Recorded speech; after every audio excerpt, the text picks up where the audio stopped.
ఇక కాళేశ్వరం విషయంలో గత కొన్ని రోజులుగా తెలంగాణలోని రాజకీయ పార్టీల మధ్య మాటలు ఆ, అంటే విమర్శలు ప్రతి విమర్శలు కంటిన్యూ అవుతూ ఉన్నాయి. ప్రభుత్వం చెబుతోంది కాళేశ్వరం రగడ ప్రాజెక్టు పై కాంగ్రెస్ బీఆర్ఎస్ మధ్య మాటల యుద్ధం నడుస్తుంటే లోపాలు దాచి బీఆర్ఎస్ దుష్ప్రచారం చేస్తోంది.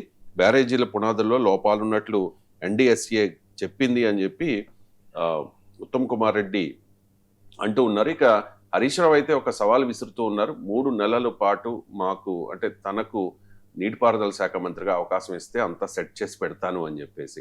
అండ్ భారతీయ జనతా పార్టీ కూడా తాజాగా స్పందించింది. ఆ పార్టీ నుంచి అధ్యక్షుడు రామచంద్రరావు రియాక్ట్ అయ్యారు. కాళేశ్వరం పునరుద్ధరణలో ప్రభుత్వ విఫలం స్పష్టంగా కనిపిస్తోంది అని చెప్పేసి.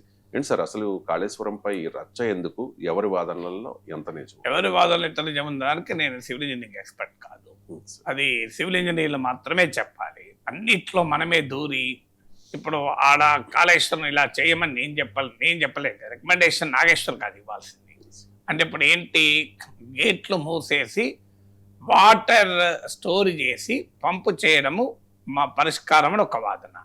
అలా చేస్తే నీకు గేట్లే కొట్టుకెళ్ళి ఊర్లే పోతాయి. ఎప్పటికప్పుడు వచ్చిన వాటర్ పంపించకపోతే చాలా ప్రమాదకరం. ఎందుకంటే మీకు పిల్లర్లు చాలా లోపభూయిష్ట నిర్మాణాలు ఉన్నాయి కనుక మీకు కంప్లీట్గా కొట్టకపోతే 100 గ్రామాలు అనేది ఇంకో వాదన. ఇప్పుడు ఇందులో ఏది కరెక్ట్ అనేది సాంకేతిక నైపుణ్యంతో చెప్పాల్సిన అంశం. చాలామంది మీరు ఎందుకు మాట్లాడతలేరు అని నన్ను అడుగుతున్నారు కూడా. నా పాయింట్ ఇదే. మనము ఒక పాత్రికేయుడిగా, ఒక విశ్లేషకుడిగా సబ్జెక్టును ఎవరన్నా ఎక్స్పర్ట్స్ విశ్లేషిస్తే దాని ఆధారంగా మాట్లాడతాం. స్టేట్ ఆఫ్ హార్మోన్స్ గురించి కూడా మాట్లాడతాం. కానీ అప్పుడు మాట్లాడేటప్పుడు ఏంటంటే స్టేట్ ఆఫ్ హార్మోన్స్ పైన రాసిన ఎక్స్పర్ట్స్ బేస్డ్ ఎనాలిసిస్ ఆధారంగా మాట్లాడతాం. ఇదేమైందంటే పూర్తిగా పొలిటికల్ అయిపోయింది. ఒక రాజకీయ పార్టీకి సంబంధించిన వారికి అనుకూలంగా ఉండేటువంటి ఎక్స్పర్ట్స్ ఏమో మీకు పంపింగ్ చేయొచ్చు వాటర్ అంటారు. ఇంకో రాజకీయ పార్టీకి సంబంధించిన వారికి అనుకూలంగా ఉండే ఎక్స్పర్ట్స్ ఏమో అలా చేస్తే మొత్తం గేట్లే కొట్టకపోతే భయంకరమైన విషాదం వస్తుంది అని అంటారు. అందువల్ల ఈ రెండు అంటే పొలిటీషియన్లే కాదు, ఎక్స్పర్ట్స్ కూడా ఆన్ పొలిటికల్ లైన్స్ డివైడ్ అయిపోయినటువంటి ఒక పరిస్థితి. కానీ ఇట్స్ ప్యూర్లీ ఏ ఫంక్షన్, ఇది matter of science and technology. ఒకటి మాత్రం నిజం, కాళేశ్వరంలో నిర్మాణంలో లోపాలు ఉన్నాయనేది ఇప్పుడు అందరూ ఒప్పుకుంటున్నారు. ఈవెన్ బీఆర్ఎస్ కూడా ఒప్పుకుంటున్నది. ఏంటి, మీకు కాళేశ్వరం నిర్మాణ లోపమే లేకపోతే అసలు ఈ చర్చే రాదు కదా. సో అందువల్ల కానీ అది మొదటి క్వశ్చన్. కాళేశ్వరం ఇన్ని వేల కోట్ల 80,000 కోట్లు 85,000 కోట్లతో కట్టారు కదా. అన్ని వేల కోట్లతో కట్టిన ప్రాజెక్టులలో ఆ చిన్న లోపమా పెద్ద లోపమా కాదు. బీఆర్ఎస్ వాళ్ళు ఏమంటారు, అదో చిన్న లోపం ఎందుకు జరగాలి? నాగార్జున సాగర్లు ఇంతవరకు మనం ఎందుకు జరగలేదు? శ్రీశైలం ప్రాజెక్టులు ఎందుకు జరగలేదు?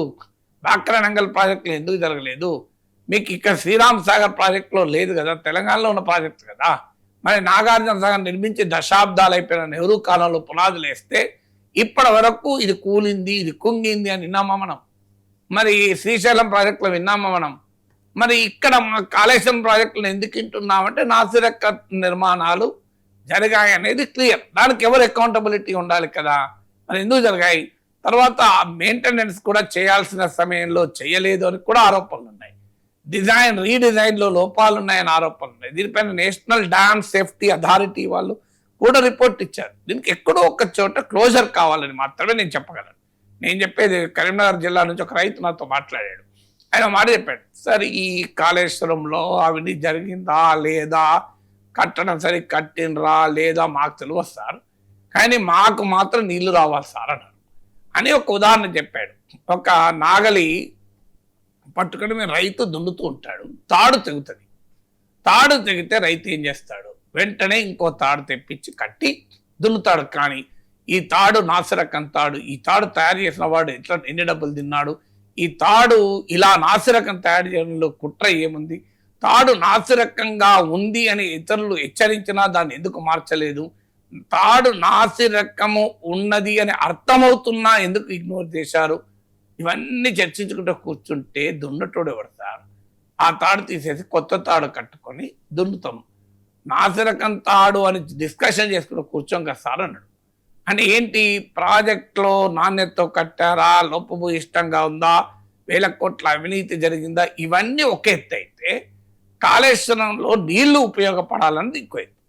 సో నీళ్లు ఉపయోగపడటానికి రైతులకు కావాల్సింది, మీ రాజకీయాలు ఉంటాయి, అది ఎంత త్వరగా చేయగలము అనేది క్వశ్చన్ మార్క్గా ఉండాలి.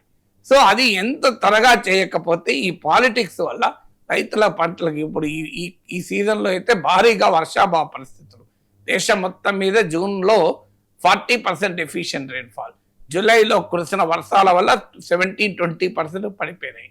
ఇక భారీగా వర్షాభావ పరిస్థితులు, even Indian metrological department data ప్రకారం దేశంలో ఈ మాన్సూన్ 94% మాత్రమే ఉంటుంది యూజువల్ రెయిన్ఫాల్లో అని చెప్తున్నారు.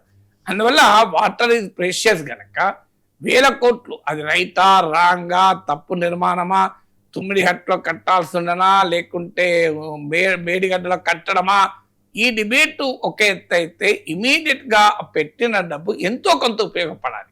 అది మొత్తానికే లాస్, మొత్తానికి ఏం ఉపయోగపడదు అనేది ఒక పొలిటికల్ నరేటివ్. చూస్తుంటే రాజకీయ పార్టీలు వాస్తవాల కన్నా తమ అనుకూల రాజకీయ నరేటివ్లు కాళేశ్వరం చుట్టూ క్రియేట్ చేయాలనేటువంటి ప్రయత్నాలే జరుగుతున్నట్టు కనిపిస్తుంది.